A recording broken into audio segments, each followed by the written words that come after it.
పెళ్లైన 2 నెలలకే నవవధు ఉరేసుకుని ఆత్మహత్య చేసుకున్న ఘటన పల్నాడు జిల్లా నరసరావుపేటలో జరిగింది. చిత్తూరు జిల్లా వెములూరు గ్రామానికి చెందిన శిల్పకి నెల్లూరు జిల్లాకు చెందిన వెంకటేష్తో 2 నెలల క్రితం పెళ్లయింది. వీరిద్దరూ ఉద్యోగరీత్యా నరసరావుపేటలో ఉంటున్నారు. పెళ్లైన కొద్ది రోజులకే శిల్ప ప్రవర్తన బాగాలేదని వేరే వ్యక్తితో మాట్లాడుతోందని వెంకటేష్ మృతురాలి బావకు చెప్పాడు. నిన్న సాయంత్రం 5 గంటలకు భర్త వెంకటేష్ ఫోన్ చేసి శిల్ప ఉరేసుకుని ఆత్మహత్య చేసుకుందని చెప్పారు. భర్త వెంకటేష్ మీదే తమకు అనుమానం ఉందని కుటుంబ సభ్యులు ఆరోపించారు.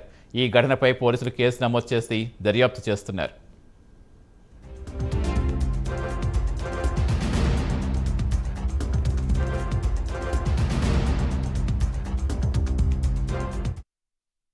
శంకరయ్య అమ్మాయిల బావని నేను. ఆ అబ్బాయి పేరు వెంకటేష్, అమ్మాయి పేరు శిల్ప. అమ్మాయి పెళ్ళి 2 నెలలకి 3 నెలలు జరుగుతుంది. వాళ్ళు వచ్చి 2 నెలలు అయింది.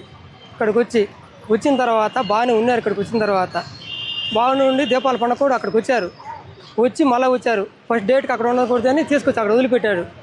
వదిలిపెడితే ఆ అమ్మాయి కూడా 1 నెల దాకా అక్కడ ఉండింది. 9వ తేదీ వచ్చి అతను తీసుకొని అక్కడికి వచ్చాడు. 9వ తేదీ అక్కడికి వచ్చి 10వ తేదీ అక్కడికి తీసుకొచ్చాడు.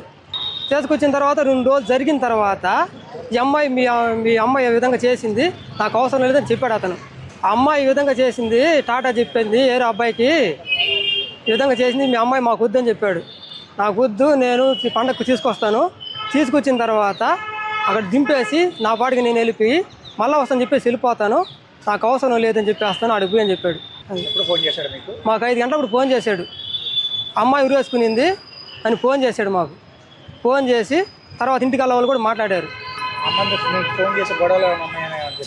ఆ అమ్మాయి అయితే ఏం చెప్పలే. అతను ఫోన్తోనే మాట్లాడుతున్న, ఇద్దరు మాట్లాడుతునే వాళ్ళు. ఆ అమ్మాయి అయితే చెప్పలే. చెప్పింది ఆయన ఒక్కడే చెప్పింది, ఈ విధంగా చేసింది.